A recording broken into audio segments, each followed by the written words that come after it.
Live from the backstretch at historic Saratoga Racecourse, this is Saturdays at the Spa with Brian Nadeau.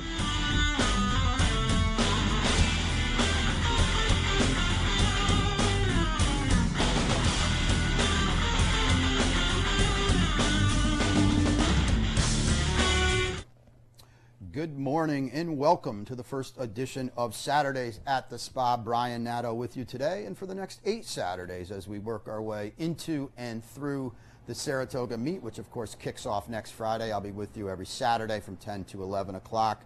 But I think before we look forward, I think it's important to take a step back as well, because for the last 25 years, this chair here was occupied by Mark Cassano, and Mark developed Down the Stretch into a wildly successful, popular show that I think really captivated the Capital District each and every Saturday, with the help of Mike Veach, of course, for the first 19 years, and then Mark's producer, Julie Hoxley, as well, for 23 years.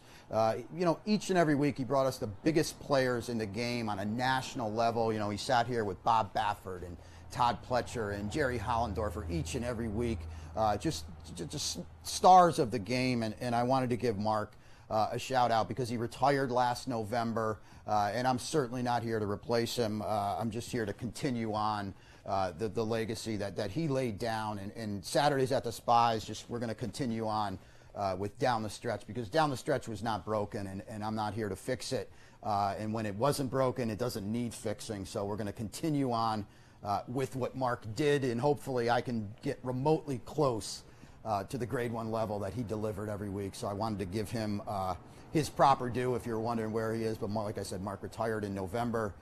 So I'm going to go forward with it, Saturdays at the Spa each and every week. And I think we have a good guest lineup here today, too. And I think it's kind of cool as we kind of, debut a new show and we preview Saratoga, 2 of the big players that maybe are a little under the radar that I think you're going to hear a lot about throughout the meet. I've got Jonathan Thomas coming on in a second. He's going to join me. And then up-and-coming trainer, just won his first grade 1 race with Catholic Boy last week in the Belmont Derby. And Catholic Boy, as a Triple Crown contender earlier this winter, and now is really developed into the forefront of the top turf horse, 3-year-old turf horse we have in this country, and moving forward. And quite possibly I'm going to have Jonathan on here in a second. Maybe we're going to talk what he does with him this meet. Travers was mentioned. We'll see. That's an exciting time as well. And then John Paniga, as I mentioned, a good friend of mine that I've known literally since his first day in racing, and John has worked his way up through the ranks, and he's going to tell us a little bit about his story. But more importantly, I'm actually excited for this as well.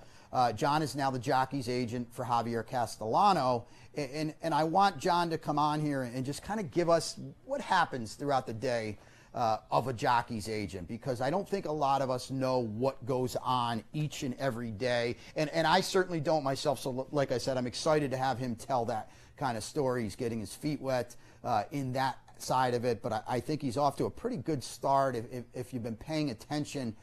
Getting Javier Castellano on some different barns, some barns he wasn't really riding for a lot, winning some big races on Catholic Boy, for that matter, for Jonathan Thomas, riding for the Queen in the Belmont Gold Cup, things like that. So John's going to talk about that. And then sandwiched in between, Mike McAdam from the Gazette, a longtime turf writer up in the press box here at Saratoga, now a columnist for the Gazette. We're going to talk to him about what he's looking forward to in the meet. He just wrote a story about Don Lucarelli leaving Starlight Racing, so we're going to talk to him about that, as well as, Justify is kind of on the tip of everyone's tongue.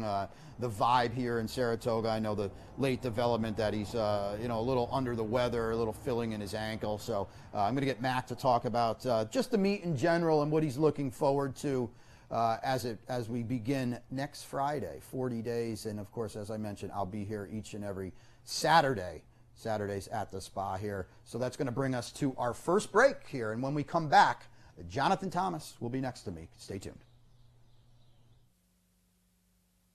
You know, and make better decisions, better choices, to know how to connect the dots. In horse racing, knowledge is a powerful tool, but not the only tool. Race results and replays, past performances and live streaming, wagering from all your digital devices. These too are important tools, and you'll find them all right here at Capital OTB. Capital OTB. Become a better horse player. In a recent study of some of the top online wagering sites, Capital OTB won big in total player rewards, far surpassing some of the best-known wagering sites in America. While other rewards programs simply offer you points redeemable for gift cards, Capital OTB's rebates are paid to you in actual cash. Plus, Capital OTB gives you full and immediate access to your money. So if all you're getting now are points and gift cards, join Capital OTB Player Rewards today and get cash back. Visit CapitalOTBBet.com and sign up today. I'm Brian Nadeau. Join me for my new show, Saturdays at the Spa, on OTB TV. I'll be live on the backstretch talking to some of the top trainers, jockeys, and racing personalities here in Saratoga. So join me right here at 10 a.m. each and every Saturday during the Saratoga Meet on the OTB TV network.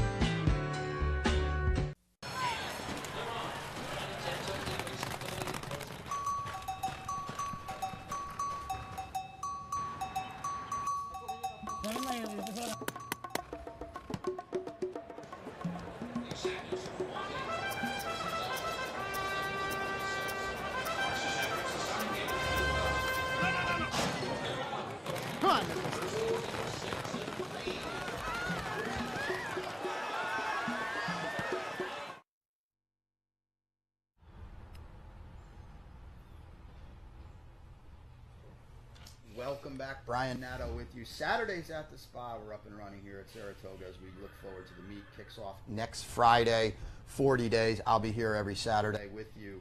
And one Saturday after the meet, too, as well. And I'm excited to bring in our first guest of the season, my first guest on Saturdays at the Spa. Jonathan Thomas joins us. Jonathan, welcome.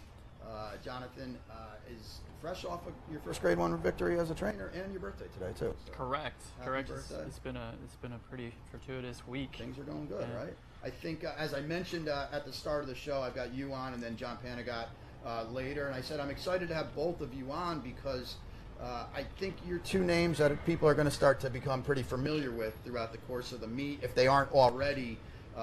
As I mentioned, Catholic boy, your first grade 1 win. Arguably, I think he probably sits atop the 3-year-old turf division now with back-to-back wins over a really good horse for Chad. So talk to me about where you're at now, and I would assume you're at an all-time high with the stable and really looking forward. No, I mean that win certainly capped off a lot of hard work and a lot of backing from clients that we can't do this without. Sure.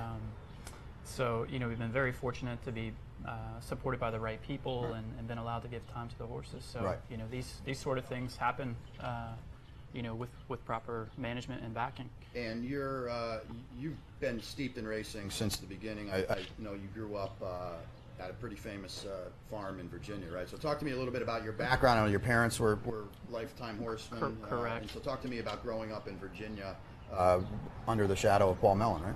Well, it's it's an area steeped in history with horse flesh, and there's a lot of horse sports. So we got fortunate to grow up, riding and having our hands on horses at a young age, and then obviously with the body of work that Mr. Mellon had at Rokeby, it was quite a thing to be a part of. And then I worked for the Clancys, Sean and Joe, for a while, so I know you started as a steeplechase jockey, correct? Working for Jack Fisher, who That's I think right.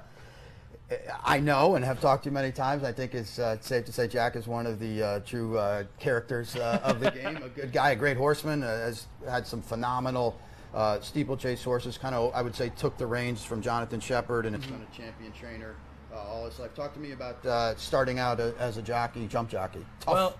Tough game. It's a tough sport, but it's a labor of love. It has its occupational hazards, which we were all privy to. But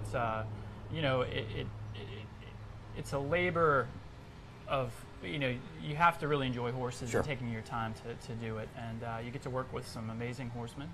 And because there's not any residual value in the horses, the real work is done in racing. So there's actually quite a bit of sportsmanship and there's still a sporting aspect to it because Right. there's not any commercial business at the end of it. So, working for Jack was a lot of fun, a lot of hard work, but as one of my favorite jobs ever. And you mentioned occupational hazards, and I know you eventually broke your back, correct? Correct. Riding, and Correct. that had to be obviously very traumatic, but did that send you to the other side of, the training aspect, saying, I can't keep doing this kind of thing? It did. I mean, I came back and rode a little bit, but not at a level that I was comfortable with. I mean, if I'm going to do something, I'd like to do it as well as Sure. I can, and I didn't feel like I was giving the horses a fair ride or the clients more just from a physical weakness, not from lack of desire. So I was always interested in the training of a horse, and being a jump rider, you actually help the trainers a lot with that. Right. You're very hands-on. So the transition from that sport to the flat racing was actually pretty symbiotic and easy. A lot of the jump jockeys are stable jockeys, basically. They work with the stable Correct. and that kind of thing, Correct. right? So then started out with Christophe Clement as you started winding your way down, and had a pretty long and winding road, right, Christophe? And then you went to Saudi Arabia. Correct, And then, for a so year. talk to me about your path to where you are today to go out on your own. Christophe approached me actually when I was riding jump races up here about coming to work for him, and I thought it was a good opportunity, so I stayed with him for about 4.5 to 5 years. Okay. Very good horseman, enjoyed it immensely. Then I got a job in Saudi Arabia working for King Abdullah, and Okay. we got fortunate and won a lot of races and got to go to Dubai. And Todd approached me in Saudi about coming to work for him, and that was, for me, the pinnacle position and as far as being an assistant in Yeah. the thoroughbred industry. So I jumped at that. Sure. And it was the best 5 to 6 years I've ever spent doing anything. Yeah, I saw you spoke really highly of Todd and Yes. just the operation that he has to oversee and the way he does it. I would assume you learned a lot of professionalism and from every detail that goes into it It's from the Todd. whole package. I mean, he's just the total package. He's a very hardworking guy who also happens to be highly intelligent. He's a very good horseman. He's a very good communicator and businessman. I think he's one of those guys that no matter what he chose to do in life, he was going to be excellent at it. And then, there's the part of him that a lot of people don't get to see, which is he's incredibly witty, Right.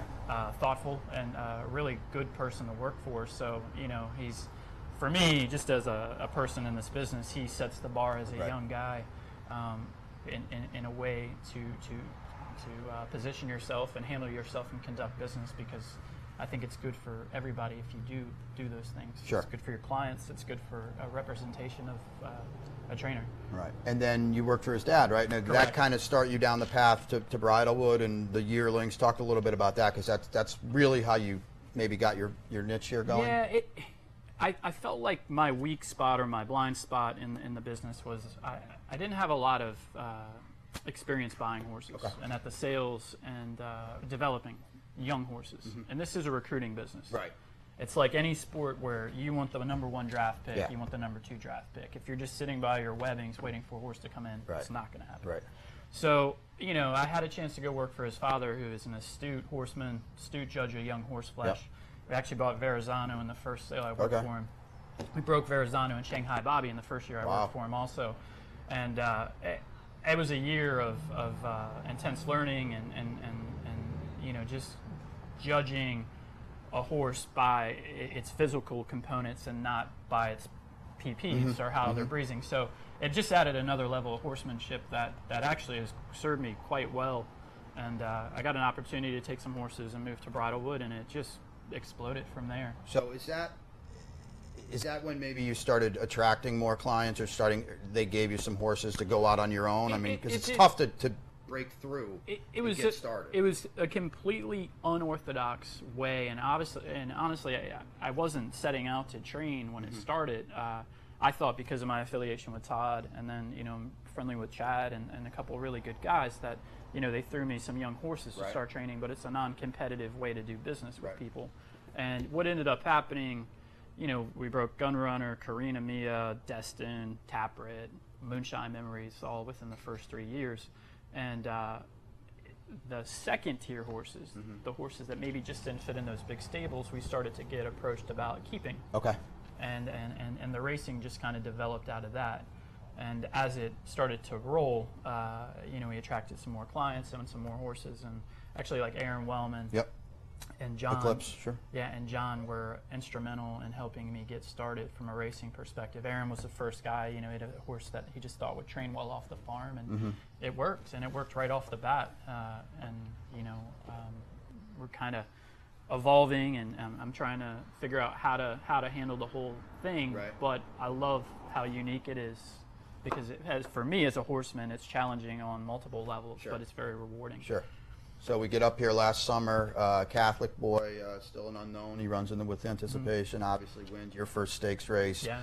Now everyone's, who is Jonathan Thomas? And you've kind of, I mean, it had to be a huge moment in your career to come up here with a horse from Florida, and all of a sudden you're winning a graded stakes race at Saratoga. Oh, absolutely. Now, I mean, this place to me is like Fenway or Yankee Stadium. I mean, this is where it's at in regards to horse racing. And not only am I in the industry, but I'm a fan. Sure. And I love horse racing, and I love what Saratoga brings. I mean, this is where we can really showcase ourselves. Right.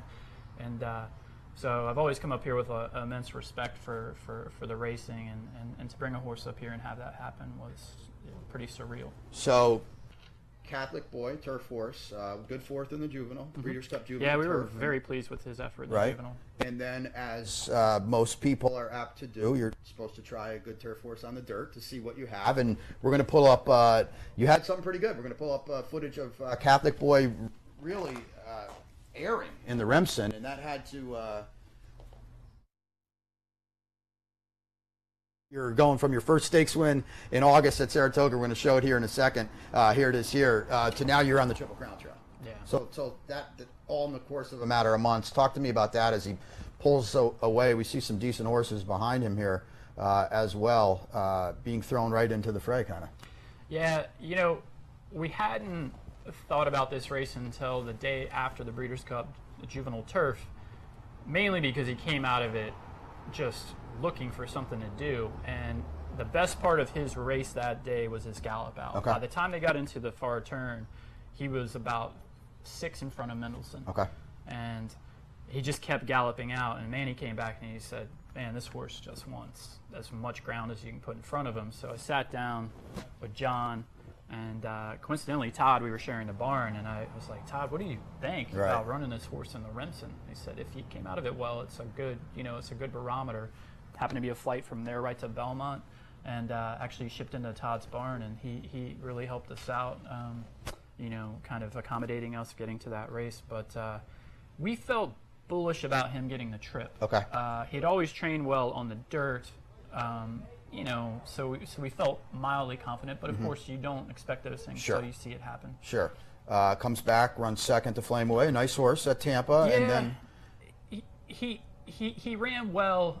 I was a little disappointed or discouraged with how he kind of loomed up and just spun wheels. And in retrospect, I think that horse was going through a little bit of a growth spurt. Okay. It was just a funny time of year for him. He's a very generous horse. He always shows up for what we ask him to do, but there's a balancing act of physical growth, and development, because they're still very young, from 2 to 3, and I'm not so sure the track he handled well. We kind of were parked wide into a wide trip. It was no fault of anyone's, but I was kind of scratching my head. Okay. But I did like to see the tenacity of Flame Away coming back. Right. I thought kind of flattered that race, because he's a pretty tenacious horse. But that was the first time I'd seen us kind of loom up and not get the job done, and that confused me. Right. So go on to the Florida Derby, kind of a funky race, that crazy pace a little bit, and you guys flat fourth, I guess. So now you can't go on to the Derby. So yeah, that horse, he trained super up to the race, and he actually had a work right before that just caught everybody's eye, and we had a one-off bleeding episode, that was made public. These things happen intermittently or randomly for whatever reason. They seem to happen in South Florida with the humidity and that kind of thing a little more often than not. And it was a one-off thing where you hadn't done it before, but it was a tangible excuse. Okay. And for me, it was a great time to just pump the brakes and do right by him. So we gave him, we gave him a month off, sent him to a hyperbaric chamber, let him turn out and get grass, which is the best doctor for a horse, and we were rewarded for it, through his last 2 efforts. Yeah, so we're going to show that now. We're going to bring up the footage of the Pennine Ridge, and I watched this race with a couple of buddies, and Chad had his undefeated horse there, and I analyzed it, and you just don't see. We're going to show it here, and the folks at home are going to watch it. You don't see horses win races like this. You see this like once a year maybe, and you're going to see it. You get thoroughly passed, a lot of bumping going on. Talk to me just about the tenacity of this horse to come back and win like this. I mean, there's 2.5 lengths right now behind an undefeated horse. Yeah, these are the things that you can't train into a horse. They, either possess these attributes or they don't. And really you don't know they're there until they're kind of put in that position. He's always, like I said, he's been a really easy, straightforward horse to train. He always wants to go out and do right. So it didn't surprise me that he showed that grit, but against a horse like Analyze It, and who we have tremendous respect for. Sure. I literally, his last 2 races, the first mile I've watched as a trainer, and the last eighth or mile, quarter, I've watched as a fan, because this is what horse racing is all about. I mean, the grittiness and the generosity. I mean, you get to see it, on a day-to-day basis, but not quite in that realm. Right. And that's just why we all do what we do. And that's a good segue to the Belmont Derby, because not necessarily the exact circumstances, but once again, Analyze and passed it. We're going to see it here in a second, and game as all heck, he comes back down inside to gut it out. First grade 1 win as a trainer, as I mentioned, it had to be euphoric.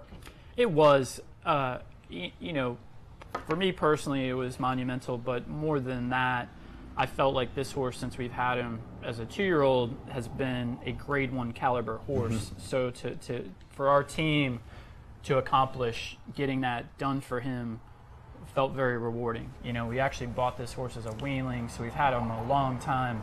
So it just felt like we did our job as a team. And then second to that, not but equally as rewarding, is Mr. LaPenta and his partners have backed us in every decision we made.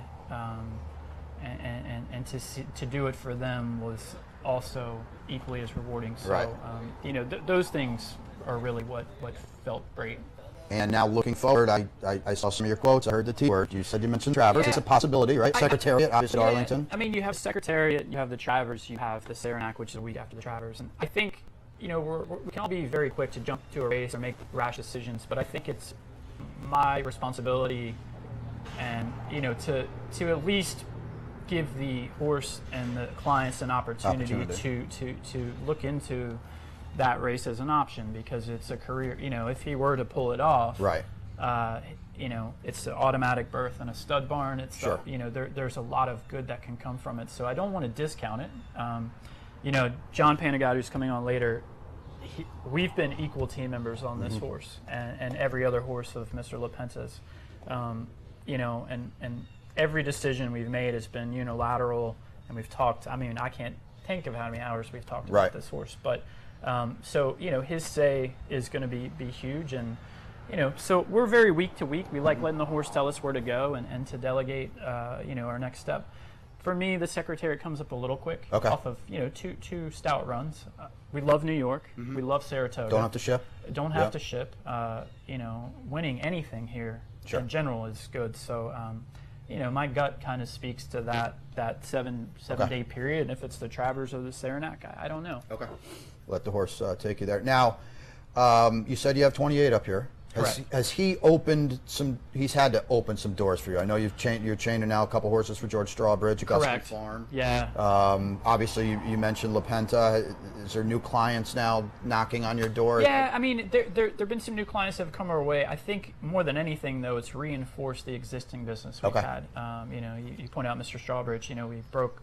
We've been starting his young horses the last 2 years, and this year he's left us quite a few nice 2-year-olds. And I think it's just reinforced the bonds that we've had with existing clients. Bridalwood, Mr. Malone and the home team have kind of are starting to get some more homebreds to the pipeline and yearlings. So we're very lucky. We have a group of very core clients, and really more than anything growth-wise, I'd like to just kind of huddle up and do the best I can with what we have. Right. You mentioned 2-year-olds before I let you go. Any names that we can that are tipping their hand maybe, or we can look forward to at the meet? Yeah, we've got some really interesting 2-year-olds, but I feel like they're more like Belmont, Keeneland types. You know, I had a point of entry filly entirely win first time out against the boys at Gulfstream. You brought her up to Canada, right? Yeah, she finished 4th, maybe made the lead a little too soon on the synthetic, but I like the, what's the little 2-year-old stake here? Oh, up here, okay. Because I saw when I saw her in the box up there at Woodbine, I said you had to be thinking of that Natalma up there, right? Yeah, I thought the option, the timing, you know, we had about a 10-week span, but there's a stake up here that we're going to target, and you know, there are a couple 2-year-olds we might show. It just depends on what happens week to week, and I've always let the horses take us that direction. So. Sure. All right, Jonathan, I want to thank you. Jonathan Thomas, ladies and gentlemen, Catholic boy, a name I think you're going to probably be really familiar with throughout the course of the meet. Maybe Travers, keep an eye on him later in the meet, Saranac as well. Jonathan, happy birthday and all the best throughout the meet, too. Thanks, man. Appreciate it. Yeah, appreciate it. All right, Jonathan Thomas, ladies and gentlemen, is going to bring us to our next break on Saturdays at the Spa. When we come back, Mike McAdam from the Daily Gazette. Stay tuned.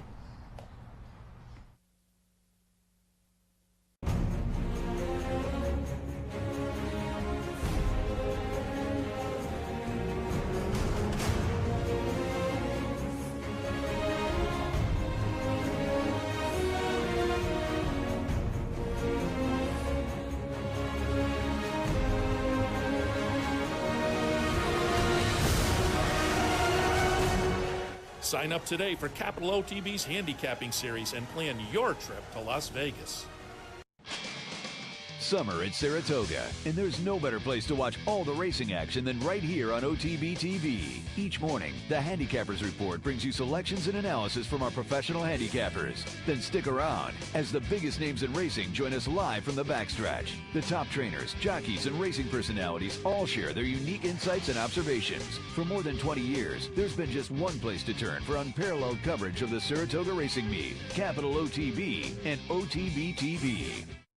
Funding your Capital OTB bet account is as easy as 1, 2, 3. 1. Easy Money. Clearly the fastest and easiest method of depositing funds into your account. Make deposits or withdrawals in just minutes. 2. Green Dot Money Pack. Gives you instant access to your funds. Green Dot Money Packs are available at thousands of retailers nationwide. And 3. MasterCard Visa. Simply click on the link from the funding page, enter your account information, and fund your account. CapitalOTBBet.com. Log on today.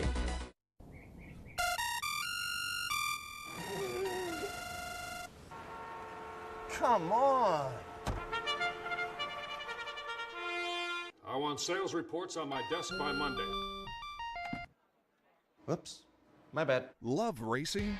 RTN brings you every live simulcast on your home television, plus live video streaming and race replays on your PC and mobile devices. To order, visit RTN.tv.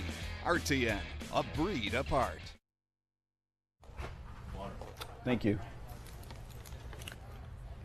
Welcome back. Brian Nadeau with you. Saturdays at the Spa, live on the backstretch at Saratoga. We kick off the meet next Friday. We just talked to Jonathan Thomas, trainer of Catholic Boy, and now I bring in Mike McAdam, turf writer, columnist for the Daily Gazette, who's been up in the press box for many years here at Saratoga, Mac.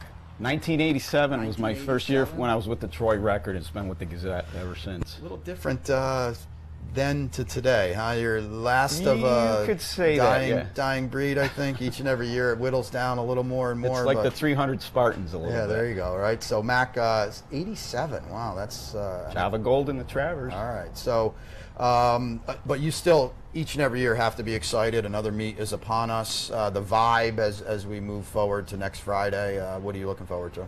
Of course, and it's a couple things. One is, from a professional standpoint, it's a great beat to cover because there's interesting stories out there every day. You never know what you're going to find. So that keeps you on your toes. It's always fun. It's always interesting. It's always challenging. The other thing is our area is so ingrained in this sport and in Saratoga specifically that you know the stuff that you produce, people are going to read it and respond to it. You know, so from that standpoint, you know you're providing a service, and you can be the eyes and ears for people who are, you know, maybe in the backyard at the picnic table or whatever, and you can get in the barn area and get stories and stuff and just give them access through your content. Anything in particular you're looking to dig into? I know Justify came out this past week, a little filling in the ankle. I think that puts his Travers in serious, if he was coming here to begin with. Yeah. But, so that's got to be kind of a downer. I mean, I'm sure that was... I thought he was dicey in the first place, and now he's, as far as I'd be astonished to see him here at all. It's a double-edged sword for somebody in my position, because when American Pharoah came here, it took on a life of its own. It was almost like a part-time job of its own, so which is great. I mean, you don't mind that. But at the same time, with no Justify, that really lightens the load to some degree. It's still a lot of work, and you're still here long hours, and you got to pay attention to a lot of different things. There's a lot of moving parts, but no Justify means one job and not 1.5 jobs.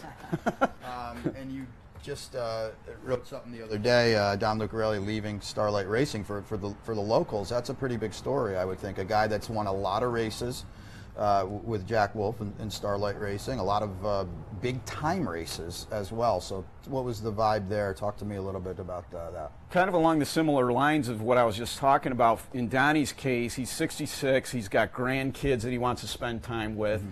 He also got back into his family business, which is Bellevue Builders, which, you know, construction supply company a few years ago, and he just the Starlight job grew into such a monster because their partnership, which started with him and Jack Wolf and Paul Saylor back in like 2004, has grown into this mega monster, multi-headed thing with a lot of partners and a lot of different partnership things.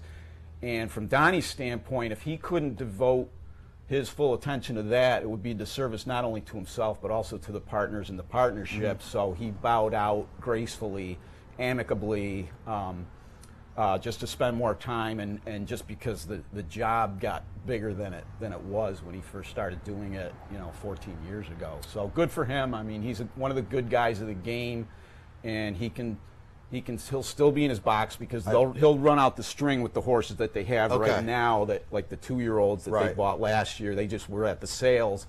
So those horses they just bought last week will represent kind of the first class that he won't be involved with as an owner or a manager. But it'll be a couple of years where he's still, financially and personally involved in a bunch of Starlight horses. But other than that, he's removing himself from racing. He's going to be in his lawn chair in his little spot back there by the jockey's quarters, but he'll be in the box too, and you'll see him here every day. He'll be involved.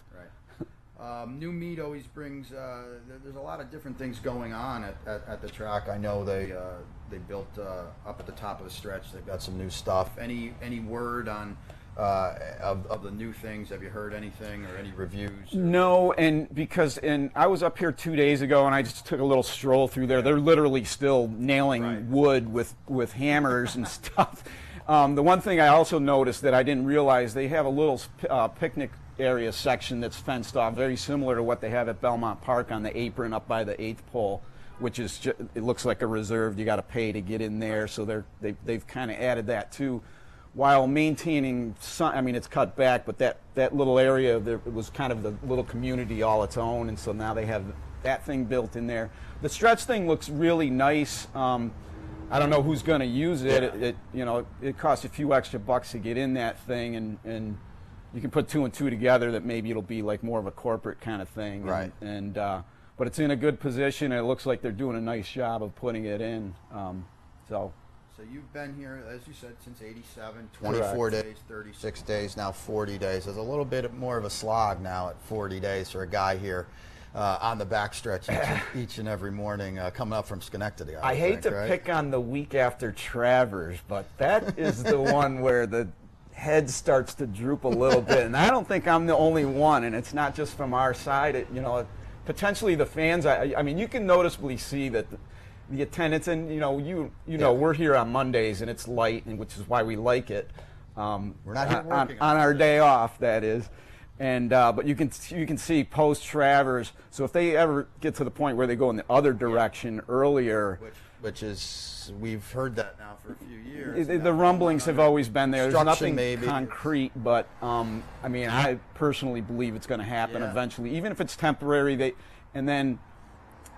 Saratoga is such a cash cow for them. I find it hard to believe that they would be dissuaded to go back to 40 and the way it stands right now. So we'll see.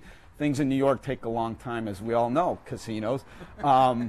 So there's a time component there that we're sitting on, but I truly believe that eventually it's going to happen, and I'm not going to be thrilled about it, but that's the way the world works. I tend to agree. If it does happen, I find it hard to believe that as successful as it will be, that they'll go back. Mac, before I let you go, sadly, I know a guy you've knew a lot longer than I did, but we lost Matt Graves over the course of the last year. Matt was a great guy. Very popular turf writer for years and years with the TU, and did a lot of work for us here at Capital OTB. I know you worked the beat with him for many years. They're going to have a race up here honoring him and a little get-together opening day as well. So talk a little bit about Matt and how he's going to be missed and what they're going to do. He will be missed. I mean, we talked about the 300 Spartans in the press box, and to not see Matt up there is really, he wasn't up there a lot after he retired, but he was there. And not only a very devoted person to the sport and specifically Saratoga, but a good friend to all of us, and just the life of the party kind of person who, when Matt was there, it was always a better day and a more fun atmosphere and experience. Yeah, you could say that. I can remember one incident where it was common knowledge that I showed up at the press box one morning not feeling all that great, and he came over and said, do you want me to get you a glass of milk? And I just said, get away from me. And he said, don't get tough with me, which kind of like was Matt in a nutshell. Yeah, you hear that, the kind of guy you want to have a beer with, and that said a lot, but that was Matt Graves, and Matt liked to have a beer as well. So he'll be missed, as you saw there. Trackside Grill Friday, and then later in the meet, a race honoring him, which is I can't imagine there'll be anybody more worthy. Totally appropriate for Matt. Yeah. So, all right, Mike McAdam, ladies and gentlemen, columnist, turf writer, longtime turf writer for the Daily Gazette. Check him out. What's the column schedule? Do you have any set It'll be kind of on a spot basis. No, it won't be any regular thing. And when I get an opportunity and something crops up that is interesting and that maybe I can inject my personal perspective to it, that's when I'll kind of shoot for that side of it, as opposed to just a straightforward race report. All right, good deal. Mike McAdam, everyone. It's going to bring us to our next break on Saturdays at the Spa. When we come back, John Panigot, new jockey's agent for Javier Castellano. Stay tuned. Birdstone is an outside front. They're coming down to the finish. Can Smarty Jones hold on? Here Good. comes Birdstone. All right, man. Thanks for having me. I'll see you Friday. I don't know. Wins the Belmont Stakes. 24 hours a day, 7 days a week, OTB TV is the Capital Region's choice for the most comprehensive and informative coverage of thoroughbred and harness racing. OTB TV is the only area network delivering a steady viewership, reaching more than 540,000 households throughout the broadcast day and into the evening. Capital OTB's digital presence also plays a tremendous part in getting your message in front of potential customers. With more and more wagering moving to online, CapitalOTB.com can put your message in front of thousands of potential customers 24 hours a day. And with the addition of our new mobile app, new customers will see your message on all their digital devices. To see how affordably you can reach thousands of new customers, contact Capital OTB's Sales and Marketing Department today. You're unbelievable. Pick, bet, and cheer on live racing from Woodbine and Mohawk Park. Thoroughbred and harness action. The wagers are just the beginning. Watch award-winning broadcasts covering both breeds, incredible battles contested over the most unique grass course in North America. Experience the full fields with over 130 thoroughbred and 160 live harness days. Get access to free handicapping material and join the ranks of Woodbine and Mohawk Park players from all over the globe. For more information, visit woodbine.com. about Graham, stuff like that. Okay. Through the years. Welcome back, Brian Nadeau with you. Saturdays at the Spa, and we've got one more guest, and it's a name if you're not familiar with, you're going to hear a lot about him. John Panagot is now the new jockeys agent for Javier Castellano, was stable manager for Bob LaPenta, and dealt with horses like Taprit and now Catholic Boy as well, as we just had Jonathan Thomas on winning the Belmont Derby. Catholic Boy, my buddy John Panagot, who I have literally known, I think, since the first day you arrived in Saratoga, 2008, right? And I'll never forget. Sean Clancy said, this is John Panagot. He wants to be and what was that? Jockey's agent. Jockey's agent. That was the first thing Sean ever said to me, and lo and behold, 10 years later, here you are, Javier Castellano's new jockey's agent. Yeah. So congratulations. Thanks, Brian. Quite a long and winding road down to that. I know, it's funny. I think we met at the little jump preview day they had, had, back right? when they had the preview day, and then we were in that office on, was it Regent, for like one day, and they kicked us out of there. Yeah. So Good time. a long time ago, but you started with the special, and then talk to me about how you got to here. I know you went, obviously, Graham, and then down that path to where we are today. What?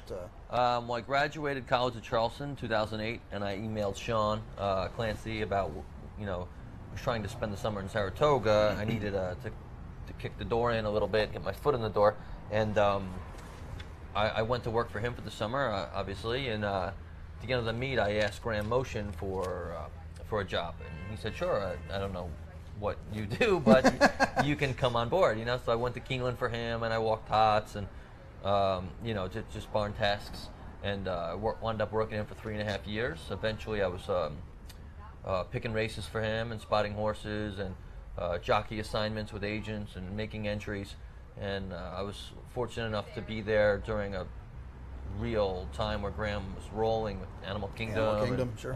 Toby's Corner won the Wood, Shared Account won the Breeders' Cup, and I got some exposure from it after the Derby, and I met Mr. LaPenta through that kind of publicity, and he offered me a job to be his racing manager.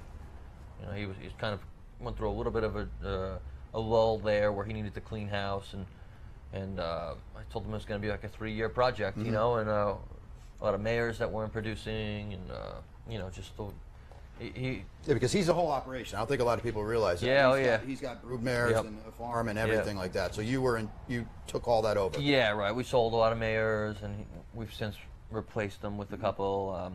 And I worked for him it's been 6.5 years. Right. Recently got hired by Javier to be his agent. So I still help Mr. LaPenta out in a capacity. With some consulting and kind of looking after them when I can. You have certainly put your time in from the special, and like you said, you're walking hots. You've kind of done it all. That progression up to where you are now. So you get the call from Javi. I know you've done some jockey stuff in the past, but this was a monumental leap. I know we chatted. And you said, I want to be ready. Yeah. Talk to me about starting out for a 4-time Eclipse Award winner. I mean, you're not starting out, with a 3% jockey. Yeah, right. You are starting at the top. You need to get things done. And here you are now. So how is it going? Those initial times had to be mind-racking kind of a thing? Yeah, a little bit, yeah. Well, I was ready for him to hire me, but then when he kind of said, "Okay, I'd love to work with you," it was like, "Okay, well, do we start now? You sure you want to start now?" So it's been good though. I feel like my past has prepared me for it really well. Working with Graham and basically being his agent, with the races and dealing with multiple jockeys, agents and stuff. It's been smooth, and I'll tell you what, the kind of guy that Javier has made it even better, because I'll come to him with a problem, and he's like, you're fine. Just giving me all the confidence in the world to let me get my, wheels rolling. Right. And he's made it really easy, and he's just shown me that he's got his faith and trust in me to do what I do, and really put just no pressure on me.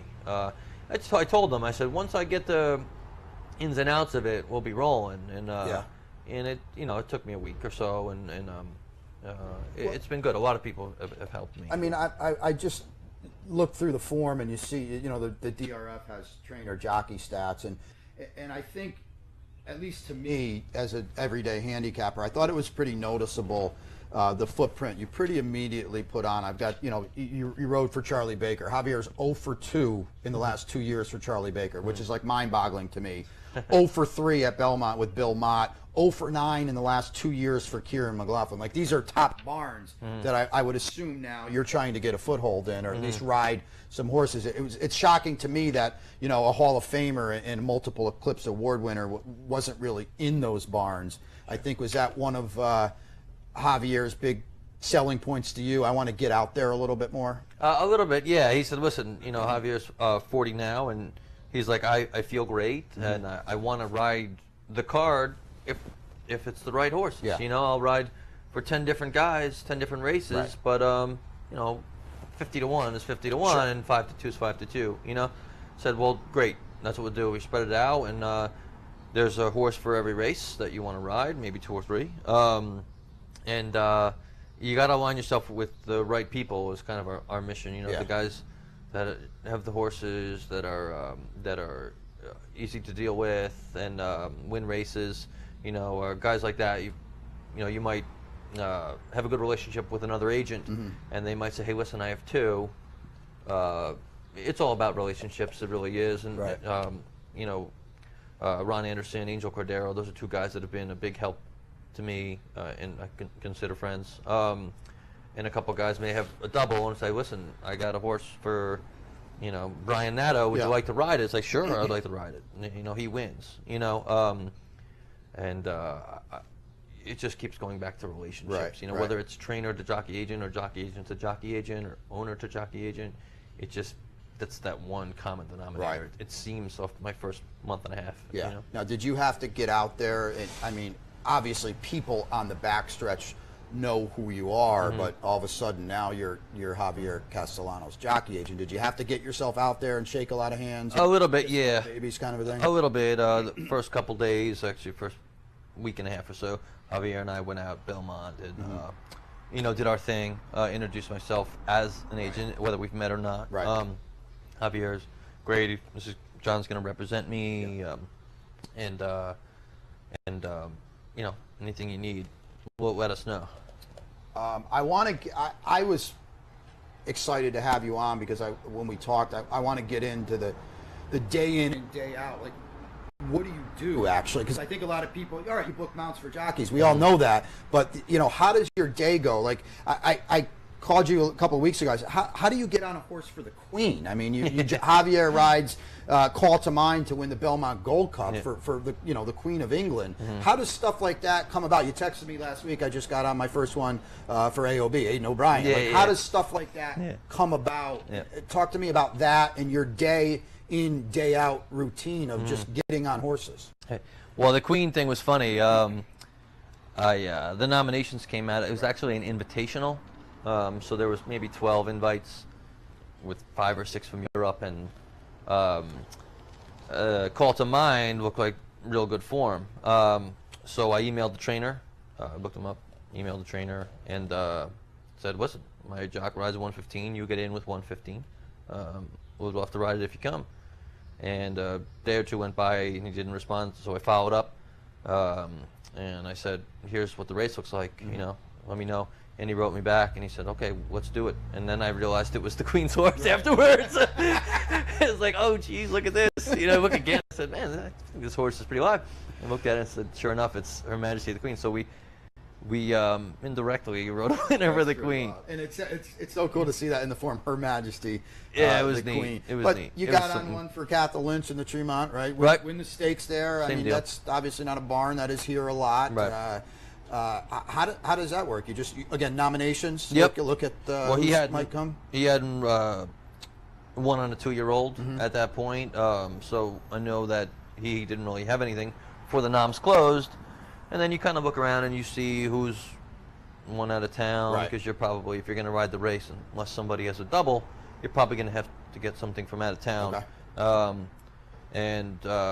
Cal's horse won impressively, and he won with something left, and he ran a good number, and it really stacked up, so it was worth it, and you know. So, the day in, day out grind of getting on 5, 7, 8 horses a day. How does it start? You're at the racing office, or talk to me about the process of actually.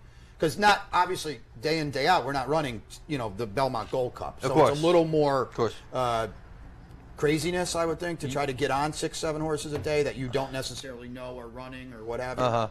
Well, when the book comes out, which this book came out, I want to call it last Friday, and it comes out. It starts, July 20th when the meet starts, and the first book ends August 6th. Okay.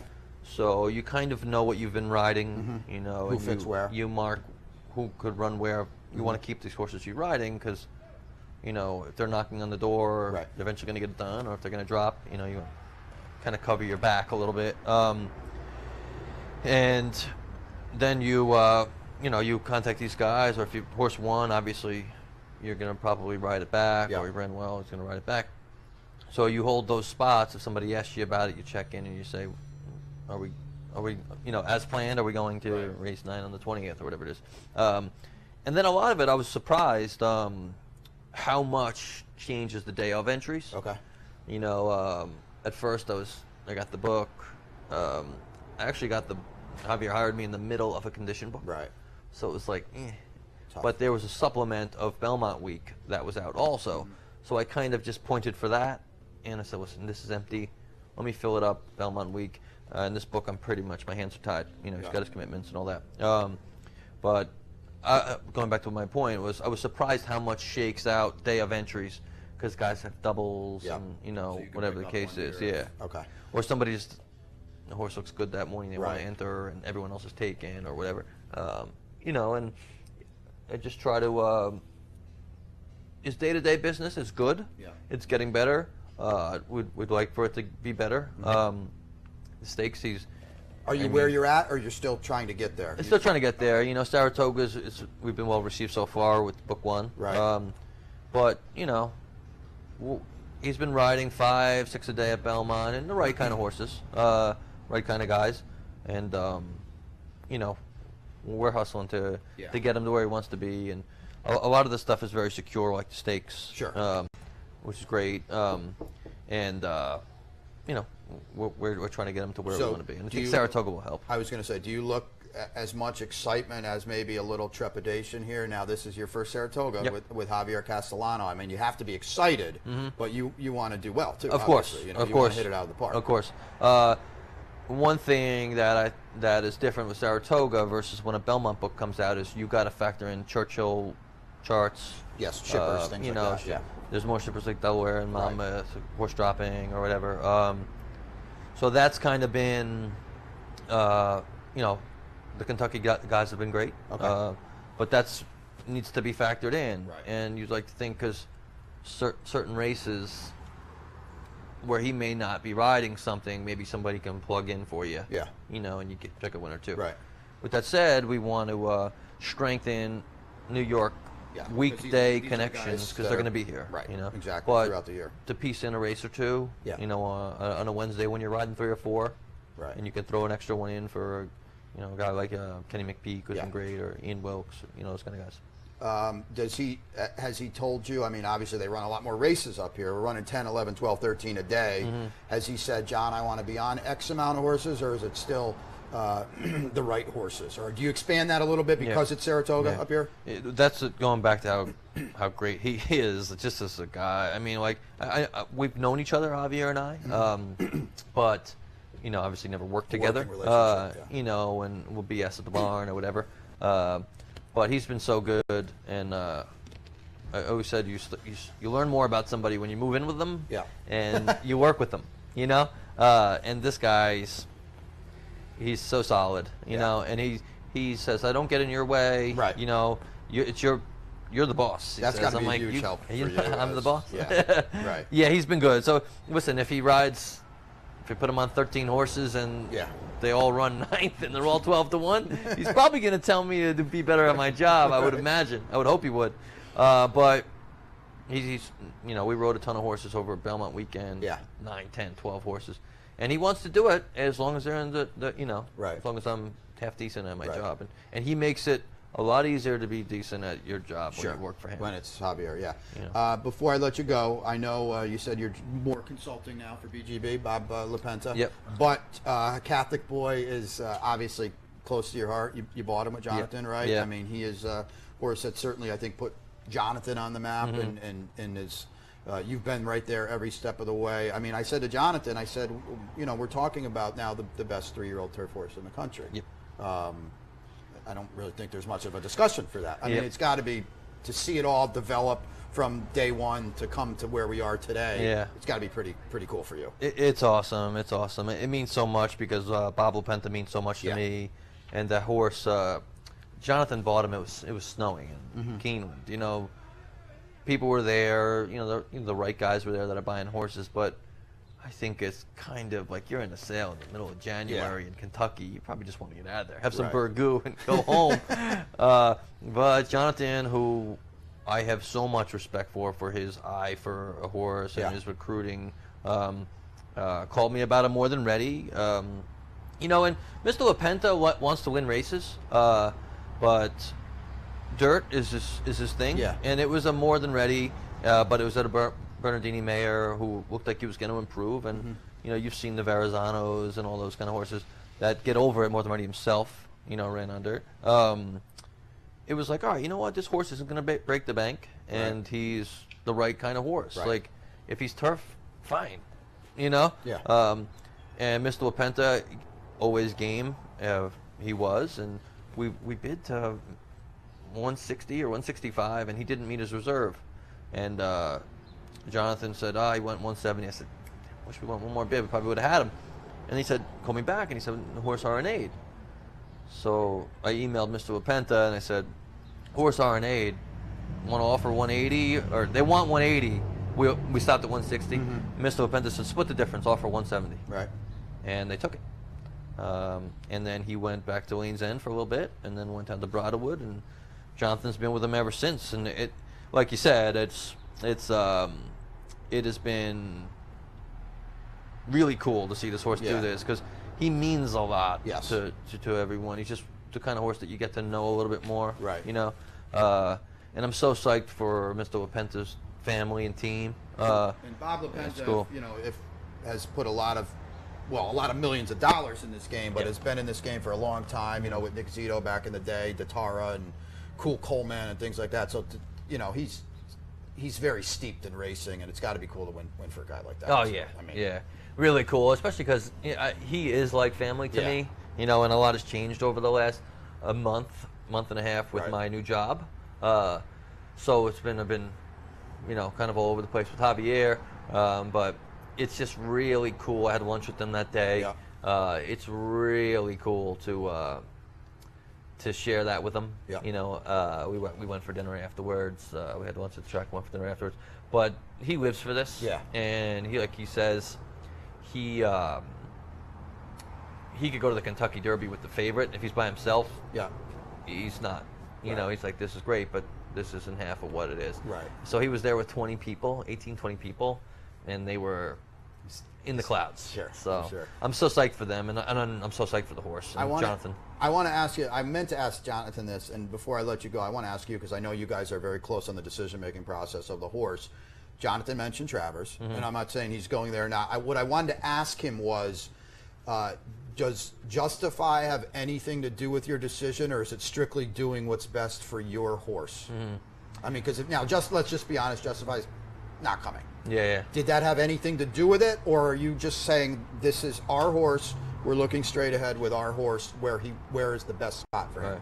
Well, that's up to those guys. Jonathan, Mr. LaPenta, they're partners. Wherever he goes, Javier's gonna ride. So whether he's better on the turf or better on the dirt, those guys are so good. It's a unique situation for me because I know the horse so well, and now I'm the jockey's agent for the horse. So it's like, listen, if they ask me what I think, great, but Jonathan's done so well with this horse, and Mr. LaPenta knows the game, and Listen, I don't blame them if they want to run in the Travers. It could be really lucrative for the horse, you know. Sure. So, and he's proven that he could do both, Right. you know. Right. But I think Jonathan's plan is to breeze him up here on the main track. Okay. And take it from there. Right. And you'll show up in the paddock. Javier's open to breeze him too.